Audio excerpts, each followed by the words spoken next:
Seguimos conversando en este encuentro directo sobre esos acontecimientos que fueron y seguirán siendo noticias. Ramón, estábamos conversando antes de la pausa sobre esas lluvias copiosas que cayeron en territorio dominicano y que dentro del informe de la Oficina Nacional de Meteorología, la ONAMET, pues estuvo uno que me llamó mucho la atención y fue que esas aguas fueron las mayores caídas en territorio dominicano en todos los tiempos, ya haciendo una comparación con fenómenos como el ciclón George, con la tormenta Beryl, entre otros. Y también dice la ONAMET que el sector de Arroyo Hondo en la capital fue que recibió la mayor cantidad de lluvias, 431 milímetros de lluvias, y otros también de la capital, el Ensanche Paraíso, la zona de restauración también, es decir que los restauradores más bien, es decir que fue sorprendente la cantidad de lluvias caídas, pero nunca imaginé que pudo ser más que el ciclón George, que dejó bastantes inundaciones en República Dominicana. Sí, porque inclusive en este caso, lo del sábado pasado, todavía como que no llegaba a tormenta. Sí. Iba a convertirse casi, pero como bien tú dices, eso fueron milímetros de agua que cayeron en el Gran Santo Domingo y afectó muchas provincias de la capital, que lamentablemente muchas pérdidas humanas, porque también existe, María, lo que son personas que están cerca de ríos y cañadas, que a veces llega porque también la gente porque también ese es otro problema, que la gente como que se empecina con los materiales. Cuando llega el momento de la gente pidiéndole que se retire por querer cuidar sus ajuares, prefieren quedarse ahí en vez de buscar refugio, que es lo que trata de hacer la seguridad del país. Sí, de hecho vimos un caso de un señor que se lanzó a las aguas de una cañada y fue arrastrado y falleció. Fue un caso, la verdad, de pura negligencia. E incluso vecinos le estaban diciendo que no se lanzara. Él desoyó el llamado y lamentablemente murió. Y bueno, más de 7.400 dominicanos sufrieron impactos en sus viviendas. Fueron desplazados y ya, gracias a Dios, paulatinamente han ido retornando a sus hogares. También, Ramón, de esas personas afectadas, hay que resaltar que muchos de ellos todavía no terminan de recuperarse de las lluvias del 4 de noviembre del 2022 y que nuevamente ahora son damnificados, que perdieron todo en aquel entonces, no lo recuperaron y nueva vez ahora que intentan sacar la cabeza son golpeados con estas lluvias del pasado fin de semana. Y que como uno dice que el cambio climático ya es una realidad, porque tendremos, por ejemplo, periodos con muchos fenómenos de extremo y debemos estar preparados, María, para cualquier novedad que ocurre. Pues todavía estamos en el periodo, como dicen, como de temporada ciclónica. De época ciclónica. Sí. Y eso enseña que la gente pueda prevenirse mejor, pero siempre también esto nos enseña, María, que con tiempo, pues también eso es lo que sucede, declarar con tiempo o algún toque de queda o que haya algún feriado, porque, por ejemplo, con eso del puente del túnel de la 27, ya cuando uno veía lo que se aproximaba, ahí lo mejor era cerrar ese paso a desnivel. Claro. Porque era como decíamos en el segmento pasado. Vimos personas grabando en los celulares, en donde enfocaban, bueno, precisamente lo que vemos en pantalla, que sale esa agua.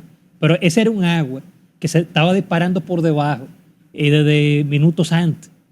Sí, también, Ramón, importante señalar la creación de la comisión que creó el presidente de la República para seguimiento respecto a ese tipo de fenómenos que se produjo ahí en esa estructura que estará encabezada por el geólogo Osiris de León. Sí. Es una comisión que estará integrada por otras personas cuyos nombres hasta ahora no se conocen.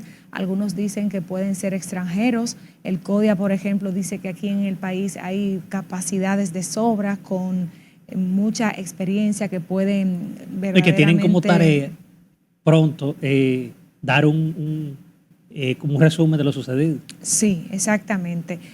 Lo cierto es, Ramón, que es importante ahora también que se haga una campaña de comunicación, diría yo, para sensibilizar a las personas de las enfermedades que pueden surgir después de estos fenómenos y que las personas tomen medidas preventivas en el lugar. No le dejemos todo a las autoridades, a veces culpamos a los gobiernos, pero los ciudadanos también debemos de jugar un rol, especialmente, como tú dijiste, Ramón, que muchas de esas lluvias que se acumularon en algún momento en algunos sectores tuvieron que ver con que los alcantarillados estaban completamente tapados de basura. ¿Y quién lanza esa basura? Bueno, sabemos que hay algunos alcaldes irresponsables que no recogen la basura a tiempo, pero también hay un rol ciudadano que tenemos que cumplir para que la carga sea menos pesada.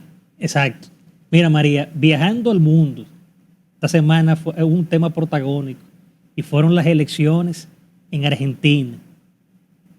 Javier Milei es un ultraderechista, tiene una actitud media locuaz, pero mucho antes del entrar ya, antes de saberse que iba a ganar, por ahí surgió en las redes sociales un video en donde él parece que pretende como quitar como varios ministerios, reducir lo que es el tema del gasto. Vimos, por ejemplo, en el caso de las elecciones que con el 99,3% el escrutinio de Milei rondaba los 14,5 millones de votos, el 55,6%, mientras que Massa superaba los 11,5 millones, el 44,3%. Ahora, ¿qué pasa? Que con esto de Milei, los argentinos le dan como un mensaje al caso del peronismo que como que con ese voto de castigo sacan al peronismo que duró casi 40 años dominando en Argentina. Este es un hombre liberal, como yo dije, ultraderechista. Vamos a ver cómo él se maneja en un país donde pretende quitar varios ministerios que son importantes, porque entre ellos está el Ministerio de Economía que lo quiere quitar. Sí, y el de deporte, de la mujer, y el de la juventud. La verdad es que ha sido Milei un candidato controversial. Algunos lo han llegado a comparar con Donald Trump, le dicen el mini Trump. Y bueno, como tú dijiste, recibió el favor popular de un 55,7% de los argentinos. Hay que esperar cuáles son los resultados y esa política que él pretende implementar en Argentina basada en el recorte público y también en el corte de gasto social. Es decir, también que es un análisis que hay que hacer ahí profundo porque ese gasto social que se pretende recortar impacta más a los pobres, porque el rico no necesariamente vive de un subsidio que le pueda dar el gobierno en salud, en comida, en electricidad, y vamos a ver si con el tiempo esa popularidad con que arrasó en las urnas Javier Milei se mantiene. Él dice que es un libertario. Javier Milei surgió de un partido que apenas tenía 2 años. Es un candidato, como él se vendió, antisistema, anti-establishment. Y tenemos ya que esperar si ciertamente esas reformas que él pretende implementar será lo mejor para Argentina y sostendrán su popularidad. Porque hay que destacar que en términos económicos, Argentina, el porcentaje de la pobreza está muy alto. Completamente. La situación económica es muy difícil.